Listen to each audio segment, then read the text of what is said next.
உங்கள் மனோ நிகழ்ச்சிக்கு மீண்டும் உங்கள் எல்லோரையும் சந்திக்கிறதுல ரொம்ப சந்தோஷம். நண்பர்களே, இன்றைக்கும் சிற்பி சார் வந்து அவருடைய கம்போசிஷன்ஸில் மிகப்பெரிய, அதாவது பட்டி தொட்டு கலக்கிய பாடல்கள் லிஸ்ட்டில் இன்றைக்கி வந்து நான் நிறைய எக்ஸ்பீரியன்ஸ் என்னென்னா, மலேசியா, சிங்கப்பூர், துபாய் இந்த மாதிரி இடங்களில் எங்கே அதாவது ஆர்கெஸ்ட்ரா போனாலும் ஒரு இல்லைன்னா ஒரு ரெஸ்டாரண்ட்ஸுக்கு போனாலும் நைட்டு கிளப்ஸுக்கு போனாலும் அது எல்லாமே பிரபலமான பாடல்கள் தமிழ். அது அவங்க யூஸ் பண்ணுற ட்ராக்ஸு அந்த டிஜேஸ் எல்லாம் சந்திக்கும் போது பெரும்பாலான சாங்ஸு உங்களுடைய சாங்ஸ் அதில் இருக்கிறதுல ரொம்ப சந்தோஷம். அது வந்து மக்களுக்கு நிறைய பேருக்கு தெரியும். கண்டிப்பாக தெரியாதவங்களுக்கு நம்ம தெரியப்படுத்துகிற ஒரு சந்தோஷம். அதுக்கு வந்து நான் வந்து ஆக்சுவலி வந்து பார்த்தீங்கன்னா மேட்டுக்குடி பண்ணும்போது ஒரு இன்சிடெண்ட்டு, கம்போசிங் உட்காந்தோம், 5 சாங் முடிஞ்சிருச்சு, 6வது சாங்கு ஷூட்டிங்கெல்லாம் போயிட்டாங்க. ஓகே. நிறைய டியூன் போட்டுகிட்டே இருந்தால் அவருக்கு செட் ஆகவே இல்லை. யாருக்கு? சுந்தர்சி சார். அப்புறம் என்னன்னாரு, உட்காந்துட்டு இருக்கும்போது பழனி பாரதி உட்காந்துருக்காப்படி, நான் உட்காந்துருக்கேன். அவர் ஆக்சுவலி வந்து அசிஸ்டன்ட் டைரக்டர்ஸ் எல்லாம் யாரும் கம்போசிங் உட்கார மாட்டாங்க, ப்ரொடியூசரும் உட்கார மாட்டாங்க. அவர் மட்டும் வருவார். யார்? சுந்தர்சி சார் மட்டும். சிற்பி சார் அவர் பார்த்துட்டார். சரி, அவர் என்னன்ட்டார் ஒரு காலகட்டத்தில், சரி நீங்கள் ஏதாவது ஒன்று நீங்கள் போட்டு நீங்களே எம்எல்ஏ ரெஸ்பான்சிபிலிட்டி போட்டார். நீங்களே ஒன்று பண்ணி அனுப்பிச்சி விட்ருங்க. கம்போசிங்கே வரல அப்படிங்கிற மாதிரி சொன்ன. அப்படியே இங்கே தான் பெரிய இல்லை சார், நீங்கள் ஏதாவது ஒரு நீங்கள் வந்து ஏதாவது ஒரு மேட்ரு சொன்னீங்கன்னா தான் என்ன மாதிரி வேணும்னு எதிர்பார்க்குறீங்க அப்படிங்கிறத சொன்னால் தான் கண்டிப்பாக அப்படிங்கிற போது அப்புறம் சொன்னார், இந்த டாட்டானே வர மாதிரி இருந்தால் எப்படி இருக்கு அப்படிங்கிற மாதிரி, எல்லாமே அந்த தெரிக்கிற மாதிரி சந்தங்க பூரா லிரிக்ஸ்லேயுமே டாட்டான்னு அந்த மாதிரி வரும். அந்த மாதிரி அப்புறம் பழனி பாரதி பார்த்தேன். பழனி பாரதி இல்லை, ஏதாவது நீங்கள் சந்தம் சொல்லுங்கள், நான் அந்த மாதிரி ஏதாவது எழுதுறேன்னாரு. அப்புறம் வந்து பார்த்தீங்கன்னா எங்கே பார்த்தாலும் இந்த மாதிரி பூராமே அதில் வந்து டாட்டான்னு தான் வரணும். பூரா அந்த டானா சவுண்ட்ஸ் வந்து இட்டு சவுண்டு டானா சவுண்ட்ஸ் வந்து அந்த பாட்டில் ஃபுல்லாக இருக்கணும் அப்படிங்கிற மாதிரி சொன்ன. அப்படி டாட்டா. ஆக்சுவலி வந்து இப்போ ஒரு 2 மாதத்துக்கு முன்னாடி நான் சுந்தர்சி சார் மீட் பண்ணுற போது இதை வந்து அவர் நினைவு கூர்ந்தார். அந்த சாங் நம்ம இப்படி கம்போஸ் பண்ண முடியல, என்னுடைய சன்னுக்கிட்ட அவர் சொன்னார், அப்படியே இந்த சாங் உங்கள் அப்பா இப்படி தான் பண்ணார் அப்படின்ட்டு. அவர் என்ன சொன்னார்னா, அப்புறம் நான் வந்து சும்மா ஹார்மோனி படித்தில் சும்மா அவர் அப்படி ஒரு ஒரு ஒரு ஜி சார் நினைக்கிறது. அது ஜி சார் அஞ்சரை சுதிக்கு ஒரு சுதி ஜீலியை பாடும்.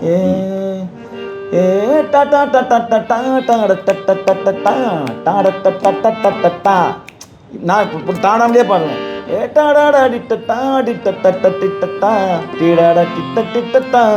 இந்த மாதிரி சும்மா பாடினேன். பழனி பாரதி உண்மையாகவே வெரி பிரில்லியன்ட் லிரிக் ரைட்டர். வெல்வெட்டான்னு ஆரம்பிச்சார். அது கடைசியில் வந்து ஊட்டிக்கு டிக்கெட் வாங்கிட்டா அப்படிங்கிற மாதிரி அப்படியே ஃபுல்லாக பல்லவி ஃபுல்லாகவே வந்து உங்களுக்கு வந்து அந்த அவங்களுடைய டாமினேஷன்ஸ் அதிகமாக இருக்கிற மாதிரி லிரிக்ஸ் எழுதி கொடுத்தாரு. அவருக்கு ரொம்ப பிடிச்சி போச்சு. யாருக்கு பிடிச்சி போச்சு. அப்புறம் வந்து நீங்கள் சரணை நீங்களே கம்போஸ் பண்ணிக்கிங்க அப்படின்னு போயிட்டாரு. நீ என்ன காமனுக்கு மகனா என் நெஞ்சில் அம்பு விட்ட மாயம் என்ன அங்கங்கே அந்த டானா சவுண்ட், அம்பு விட்ட மாயம் என்ன. அதனால் நாம் டியூன் சொல்லும்போதே என்ன பண்ணிட்டு தெரியுங்களா, அந்த மாதிரி மற்ற வேர்ட்ஸுமே வந்து அந்த டானா மாதிரி வந்து கடிச்சு அந்த அந்த அந்த ப்ரெசன்டேஷன்ஸ் வந்து பார்த்தீங்கன்னா உங்களுக்கு வந்து அந்த ஒரு அந்த செகட்டோ மாதிரி அந்த செகட்டோ ஸ்டைலில் நீங்கள் பாடினீங்க, பாட வச்சான் பிளைனாக பாடாமல். இப்போ இதுவே நீ என்ன காமனுக்கு மகனான்னு மெலடியா சிலராக பாடாமல் அந்த பஞ்ச் வராது அந்த செகட்டாக நீங்கள் பாடினீங்க. அது வந்து உண்மையாகவே வந்து சில நேரங்களில் பாடலாம் அமைகிறத பொறுத்து தான். செகண்ட் போர்ஷன் கூட நெத்தியில சுருண்ட முடி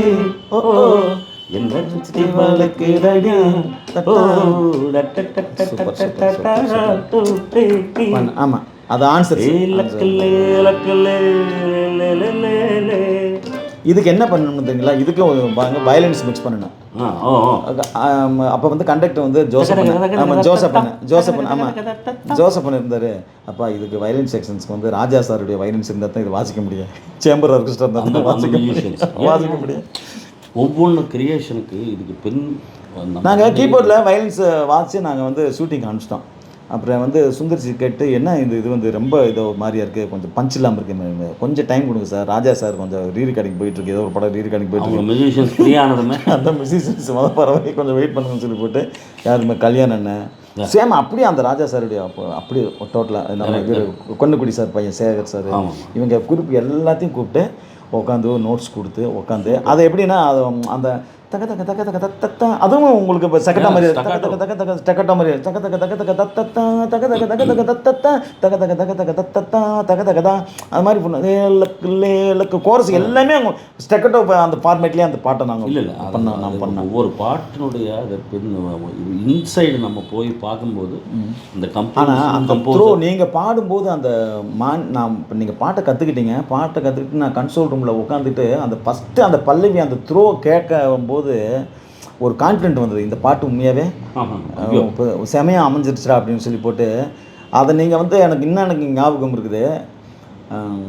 அந்த பாட்டை வந்து கேட்கும்போது வந்து பார்த்திங்கன்னா வயலின் செக்ஷன்ஸ் எல்லாருமே வந்து உள்ளே கேட்கும்போது அவ்வளோதான். ஏன்னா வாசிட்டு போயிடுவாங்க. வாசிட்டு எல்லா ஆல் மியூசிஷியன்ஸ் வந்து கன்சோல் ரூமில் உட்காந்து இந்த பாட்டை கேட்கும்போது அது வாழ்க்கையில் மறக்க முடியாத ஒரு சம்பவம் உண்மையாகவே அது அமைஞ்சது. ஆனால் அதே மாதிரி பார்த்திங்கன்னா இந்த பாட்டினுடைய விஷுவலைசேஷன்ஸுக்கு கவுண்டமணி, கார்த்திக் கோவாவில் ஷூட் பண்ணார் சுந்தர் சி. அவர் பாட்டு கேட்டு சொன்னார், இந்த பாட்டு நான் கோவாவில் பிளான் பண்ண போகிறேன், நீங்கள் பாருங்கள் அப்படின்னு சொல்லி போட்டு அப்போல்லாம் மூவி அளவில் தான் எடிட்டிங் போட்டு காட்டினார். எங்கே போட்டு காட்டினா அந்த விசுவல் பார்க்கும்போது அந்த கன்ஃபார்மாக இந்த பாட்டு வந்து ஹிட் அப்படிங்கிறது வந்து தெரியும். ஆனால் அதே சமயத்தில் இதை வந்து நம்ம ஃபஸ்ட்டு என்னமோன்னா இந்த படம் ரிலீஸ் ஆனதே நம்ம 2 பேரும் சேர்ந்து வந்து கேஎல்ல ஒரு ஷோ பண்ணோம். ஐயோ என்ன க்ரௌடு, ஸ்டேடியம் நகரால் என்ன க்ரௌடு, கிட்டத்தட்ட ஒரு 15,000 பீப்புள் இருப்பாங்க. அதில் வந்து உள்ளத்தெளி தான் மெயினாக அந்த ஷோவில் வந்து டாமினேட் பண்ண சாங்ஸ் உள்ளத்தெளி தான், மேட்டுக்குடி சாங்ஸ் தான் நம்ம பண்ணோம். ஆமாம், இது ஒன்ஸ் நான் வந்து கீழேருந்து ஆர்கெஸ்ட்ராக்கு ஒரு பஸ்ஸு புக் பண்ணோம்.